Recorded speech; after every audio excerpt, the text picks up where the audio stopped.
மற்றுமோர் அண்மை செய்தி. ஓ பன்னீர்செல்வத்தின் ஆதரவாளர் கொளத்தூர் கிருஷ்ணமூர்த்தி மீண்டும் அதிமுகவில் இணைந்துள்ளார். அண்மை செய்தியாக பார்த்து கொண்டிருக்கின்றோம். கடந்த 2 தினங்களுக்கு முன்பாக சசிகலாவோடு பேச்சுவார்த்தை நடத்திய நிலையில் தற்பொழுது அவர் மீண்டும் அதிமுகவில் தன்னை இணைத்துக் கொண்டுள்ளார். தற்போதைய அண்மை செய்தியாக பார்த்து கொண்டிருக்கின்றோம். நேற்று தினம் ஓபிஎஸ் திமுகவில் இணைந்த நிலையில் கொளத்தூர் கிருஷ்ணமூர்த்தி பன்னீர்செல்வத்தின் முக்கிய ஆதரவாளராக பார்க்கப்படும் நிலையில் அவர் தற்பொழுது அதிமுகவில் தன்னை இணைத்துக் கொண்டுள்ளார். எடப்பாடி பழனிசாமியை சந்தித்து அவர் அதிமுகவில் மீண்டும் இணைந்துள்ளதை நாம் அண்மை செய்தியாக பார்த்து கொண்டிருக்கின்றோம். கூடுதல் விவரங்களை செய்தியாளர் ராஜேஷ் வழங்க கேட்கலாம். ராஜேஷ், ஓபிஎஸ் திமுகவில் இணைந்த நிலையில் வெல்லமண்டி நடராஜன் அதிமுகவில் இணைந்திருந்தார். தற்பொழுது ஓபிஎஸ்ஸின் ஆதரவாளர் என அறியப்படக்கூடிய கொளத்தூர் கிருஷ்ணமூர்த்தியும் மீண்டும் அதிமுகவில் தன்னை இணைத்துக் கொண்டுள்ளார். கூடுதல் விவரங்களை பதிவிடலாம். ராம்குமார், வணக்கம். ஓ பன்னீர்செல்வம், முன்னாள் முதலமைச்சர் ஓ பன்னீர்செல்வத்தினுடைய மிக தீவிரமான ஆதரவாளராக கருதப்பட்டவர் கொளத்தூர் கிருஷ்ணமூர்த்தி.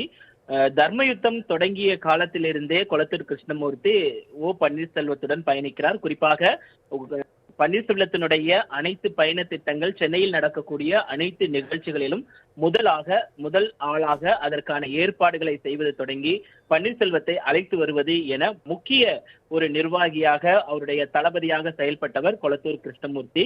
ஆனால் தற்பொழுது ஓ பன்னீர்செல்வத்தினுடைய முடிவு என்பது எதிர்பாராத ஒன்று என்று அவர் தெரிவிக்கக்கூடிய என்ன அறிமுகப்படுத்தி ஒரு நல்ல பெருமையை சேர்த்து கொடுத்ததுக்கு உங்களுடைய தொலைக்காட்சி, அலைக்காட்சி எல்லாத்துக்கும் நன்றி. கேளுங்க. ஓபிஎஸோட தீவிர ஆதரவாளராக இருந்தீங்க. ஆமாம். இப்போ திடீர்னு இங்கே வந்திருக்கீங்க, என்ன காரணம்? அவர் எங்களோட இருக்கிற வரைக்கும் தீவிர ஆதரவாளர், எங்களை விட்டு போயிட்டா எங்களுடைய தீவிர ஆதரவாளர் இல்லை. அவரோட செயலை எப்படி பார்க்குறீங்க? இப்போ திமுக இணைஞ்சிருக்காரு, அவருடைய செயல் இப்போதான் தெரியுது. இந்த அளவுக்கு கீழே போயிட்டாங்களேன்னு ரொம்ப வருத்தமாக இருக்கு. ஆமாம், அதாவது அம்மா இதற்கு உதாரணம். அவரை 3 முறை முதலமைச்சராக்கி உட்கார வைத்து அழகு பார்த்தது புரட்சித் தலைவி அம்மா அவர்கள். அனைத்து இந்திய அண்ணா திராவிட முன்னேற்ற கழகம், எங்களுடைய இயக்கத்தின் பெயர் கொண்ட பேரறிஞர் அண்ணா, புரட்சித் தலைவர் எம்ஜிஆர், அவங்களுக்கெல்லாம் துரோகம் பண்ணிட்டு போனாப்புல நாங்கள் நினைக்கிறோம். எங்களுக்கு புரட்சித் தலைவர் எம்ஜிஆர் அவர்கள் சொன்னார், தீய சக்தி திராவிட முன்னேற்ற கழகம் என்று. இந்த நிலையில் இவர் அங்கே பயணித்தது எங்களுக்கெல்லாம் மிகவும் சோர்வையும் வருத்தத்தையும் தருகிறது.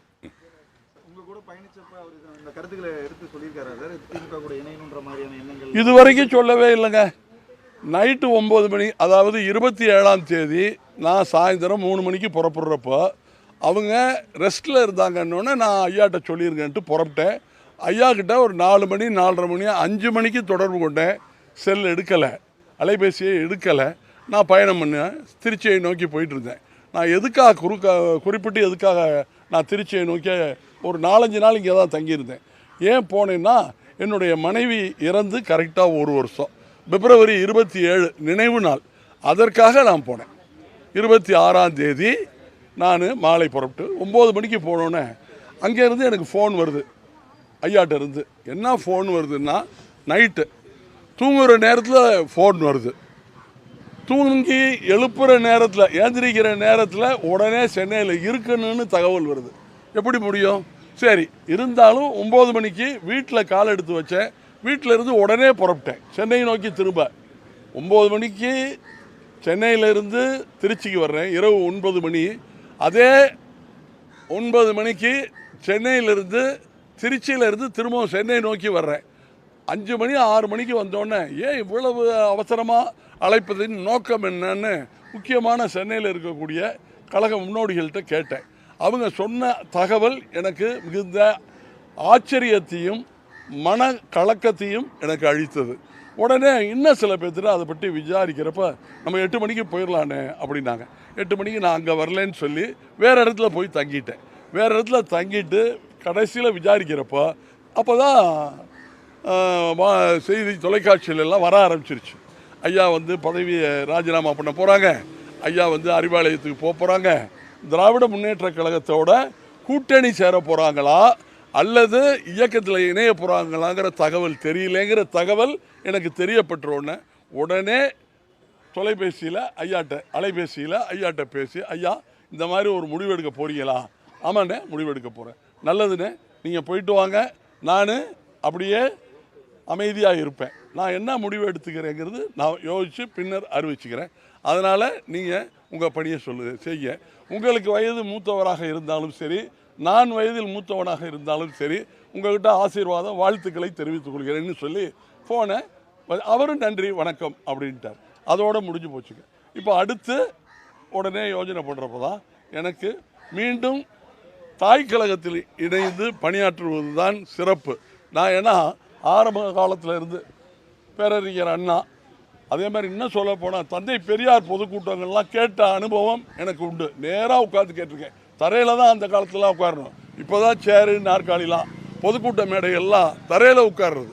அந்த மாதிரி அனுபவங்கள்லாம் எனக்கு உண்டு.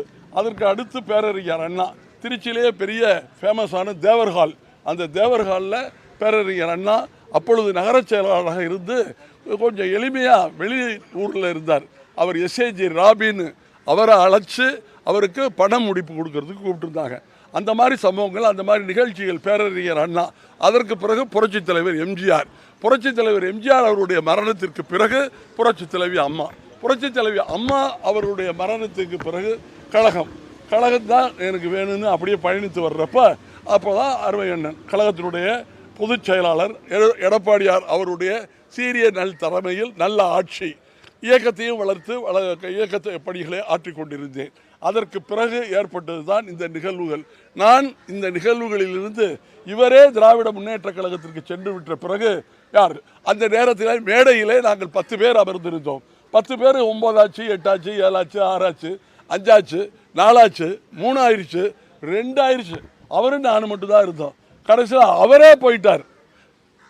அப்போது அந்த இயக்கத்தில் இருக்கின்ற கழக நிர்வாகிகள், மாவட்ட கழக செயலாளர்கள், மாவட்ட கழக நிர்வாகிகள், அந்த கழகத்தில் இருக்கின்ற முன்னோடி பெருமக்கள், மகளிர்கள், இவர்களை எல்லோரையும் அழைத்து வந்து இயக்கத்தில் அவர்களை கரை சேர்க்க வேண்டும். அவர்களுக்கு நல்ல வாழ்வாதாரம், இயக்கத்தில் அரசியல் சம்பந்தமான வாழ்வாதாரத்தை உருவாக்கி தர வேண்டும் என்கின்ற சிந்தனையோடு நான் எடுத்த முடிவுதான் நான் மீண்டும் தாய் கழகத்தில் இணைந்தது. ஆமாம் ஆமாம் ஆமாம். அவர் அமைதியாக இருக்கிறது அவருக்கு ஒரு கலை.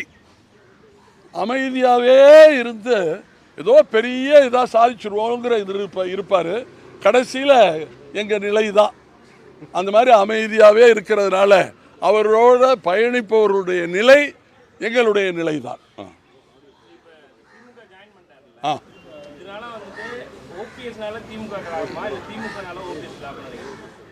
ரெண்டு பேருக்குமே நட்டம்தான்.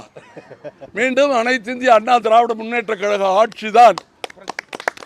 பேரறிஞர் அண்ணா, புரட்சி தலைவர் எம்ஜிஆர், புரட்சி தலைவி அம்மா அவர்களுடைய நல்ல ஆசையுடன் எங்களுடைய புரட்சி தமிழர் கழகத்தினுடைய பொதுச் செயலாளர் அருமை அண்ணன் எடப்பாடியார் அவருடைய சீரிய நல் தலைமையில் எதிர்வருகின்ற சட்டமன்ற தேர்தலை சந்திப்போம். பெருவாரியான வாக்குகள் வித்தியாசத்தில் அனைத்து தொகுதிகளிலும் வெற்றி பெறுவோம். 234 தொகுதிகளிலும் வெற்றி பெறுவோம். வெற்றி கனியை பறித்து